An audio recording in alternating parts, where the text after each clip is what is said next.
Sometimes it's in the unexpected, in places and people we'd never imagine, that we find what our hearts have been yearning for.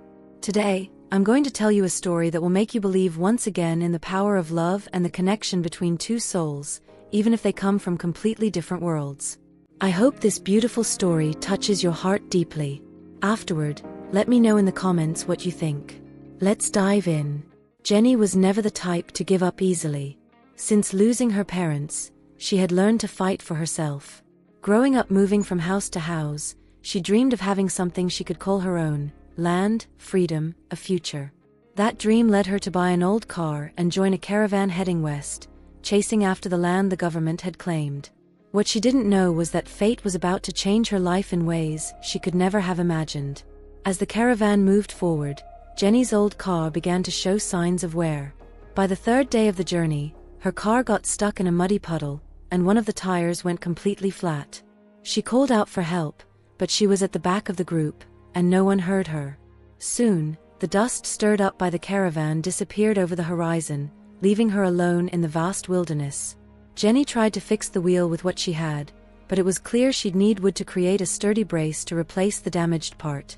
For that, she had no choice but to enter the forest. Fear tightened her chest. The unfamiliar sounds of animals and the dense vegetation made her feel small and vulnerable. But she knew standing still wasn't an option. With hesitant steps, Jenny ventured into the forest, searching for the right kind of tree. When she finally found a trunk that seemed suitable, something unexpected happened. As she looked up, she saw him, a man with sun-kissed skin, long black hair like the night, and intense brown eyes that gleamed like those of a wolf. The man, a Comanche warrior named Coda, stood silently watching her. Despite his commanding presence, he was shirtless, revealing a strong and well-defined physique. His expression was calm. Jenny's heart raced. She knew she was on Comanche land, and her presence could be seen as an intrusion. Still, there was something in Coda's stance that made her believe he wasn't a threat. "Are you lost?" he asked, his voice firm but with a curious undertone. Jenny explained that she had been left behind by the caravan and needed help fixing her car. Coda observed her for a moment before replying, "I'll help. But you're on my land. This is Comanche land." Jenny felt her face flush. "I didn't mean any disrespect. I just don't have anywhere else to go." Coda helped her back to the car, and without her needing to ask, he used a small hatchet to cut wood and repair the wheel. He worked silently, but Jenny noticed his discreet glances. It was as if he could see right through her. When they finished, he whistled, calling a horse, a magnificent creature that emerged from the woods as if it were part of the landscape. Coda guided Jenny through the forest, ensuring her safety. Along the way, they started to talk. Jenny, initially surprised to discover that Coda spoke her language fluently, mentioned that she had assumed he only spoke the language of his people. That's when Coda explained his background. The son of a Comanche man and an American woman, he had grown up between two worlds, learning to speak both languages naturally from an early age. He shared how, despite his bilingual ability, he had never felt fully accepted by either side. Jenny shared her own story of a lonely childhood and her desire to build a future, finding in Coda someone who seemed to understand her in a way no one else ever had. With each passing day, Jenny felt more connected to Coda. He was a man of few words, but his presence was powerful.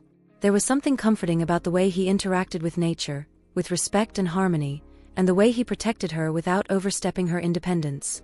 That evening, as the sun set, Jenny realized she was too exhausted to continue her journey. Coda invited her to stay until the next day, explaining that the forest could be dangerous at night. Though hesitant, she agreed, feeling safe with him nearby. That night, they shared stories by a small campfire, where Jenny began to understand more about Coda's world and his traditions. The next day arrived, but a sudden storm rendered the paths impassable, forcing Jenny to stay longer. Coda suggested they use the time to better prepare her car and strengthen their shelter. Slowly, the days turned into a week. Jenny learned to identify medicinal plants Coda used and began to feel a sense of harmony with the environment around her. The daily interactions strengthened the bond between them. Coda, always respectful, taught Jenny how to hunt and navigate the forest. In return, she shared aspects of her own culture and stories from her childhood. What had initially seemed like a survival encounter transformed into something much deeper. Jenny realized that despite the differences in their worlds, there was an undeniable and growing connection between them.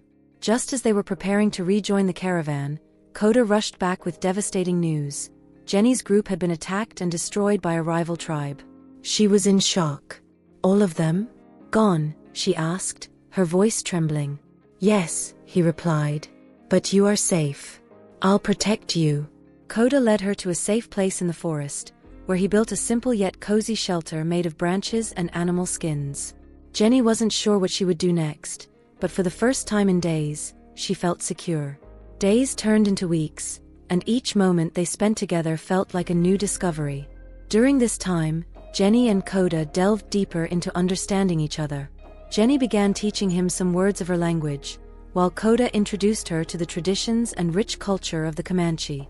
He showed her how every plant served a purpose, how animals were respected, and how the land was more than just earth, it was life. In return, she shared stories of her childhood and her dreams of a home she never had. They laughed, shared stories, and exchanged looks that spoke louder than words. Their connection became undeniable, but both hesitated to take the next step, fearing that their feelings might be crushed under the weight of their differences. One warm afternoon, while resting by a river, Jenny felt she could no longer suppress what was in her heart. She moved closer to Coda, and with a shy smile, suggested they swim together. He agreed, and the two waded into the cool water, where the gentle sounds of the river seemed to harmonize with the beats of their hearts. As she touched Coda, Jenny felt a surge of courage fill her chest. Without hesitation, she lifted her face and kissed him. It was a gentle kiss, yet charged with all the emotions she had been holding back. Coda, surprised, didn't pull away. He held her firmly, yet with the tenderness of someone cherishing something precious. In that moment, all the barriers between their worlds disappeared. There, in the vastness of nature, they were just two souls finding one another. As they pulled away slightly, Coda looked deep into Jenny's eyes and with a sincerity that sent shivers through her said, "I never imagined someone like you could come into my life. But now, I can't imagine my life without you." Jenny smiled, touching his face, and replied, "I can't either. Everything about you completes me in a way I never thought possible." After that moment, there was no doubt about their feelings.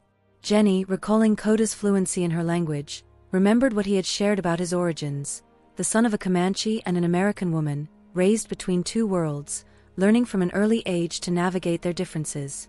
That story resonated even more deeply now. As the days passed, Jenny couldn't shake the feeling that she had found something she had always been searching for, a sense of wholeness she never imagined she would find, especially here in nature, with someone from such a different world. Coda, on the other hand, saw every gesture and smile from Jenny as an invitation to dream, but he feared she would never consider staying with him in such an isolated place. With a heavy heart, Coda called Jenny for a conversation.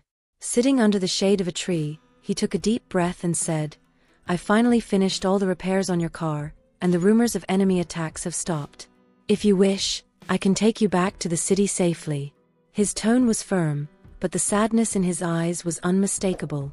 Jenny looked at him seriously, feeling the weight of the words she needed to say. After a long silence, she finally responded, "Coda, I don't want to go back there. My heart doesn't belong to the city. It's here with you. If you'll have me, I want to live here by your side." Coda's eyes widened in surprise. He fought back the emotions welling up inside him but couldn't hide the glow that lit up his face. "Do you mean that, Jenny?" he asked, his voice unsteady. She smiled, touching his face gently. "Yes, with all my heart. You're everything I've ever searched for, even without knowing it. I want to be with you, Coda." Unable to hold back his feelings any longer, he pulled her close and kissed her deeply. It was a kiss full of passion, gratitude, and promise. When they finally parted, Coda held Jenny's face in his hands and said, "Nature brings together hearts that belong to one another. You are mine now, Jenny, and I am yours." From that moment, the decision to build a life together wasn't just a choice but a destiny. Jenny learned to live in harmony with nature, while Coda found in her love a renewed reason to dream of the future. Together, they faced every challenge, for their souls were now irrevocably connected. Over the years, Jenny and Coda built a family and found a way to merge their worlds. Jenny, with her determined and dream-filled spirit, adapted to life in tune with nature and Coda's culture. In turn, Coda found in Jenny not just a partner but an inspiration to dream of a future filled with unity and prosperity. Together, they transformed the simple shelter into a home brimming with love and laughter. Jenny brought lightness through her stories and endless curiosity, while Coda taught their children, and Jenny, about Comanche traditions, the secrets of the forest, and respect for the land. They lived each day as a gift, celebrating both their similarities and differences. Their connection only deepened as the years went by. Even in difficult times, the way Coda looked at Jenny always said, "You are my strength." And for Jenny, Coda's touch was a reminder that she had found her home, not in a place but in a heart. When the nights grew quiet and the moon lit up the sky, they would sit around the fire with their children, sharing stories and exchanging looks full of complicity. In those moments, Jenny knew that what she had been searching for, a full life, a true love, had been found there, in the arms of a man from a world so different from hers. And so two lonely souls from vastly different realities not only became one but showed the world that, in the end, love is the most powerful force of all, capable of building bridges where once there were only chasms. This was the heartwarming story of Jenny and Coda, a love that overcame all barriers and proved that souls destined to be together will always find their way. And now, we want to hear from you. What did you think of this story? Do you believe that love can transform lives in such surprising ways? Leave your comment below and share your thoughts. Don't forget to like this video and subscribe to the channel for more incredible stories like this one. Who knows, the next one might even be inspired by something you share. Let's create together. Thank you for watching, and see you next time.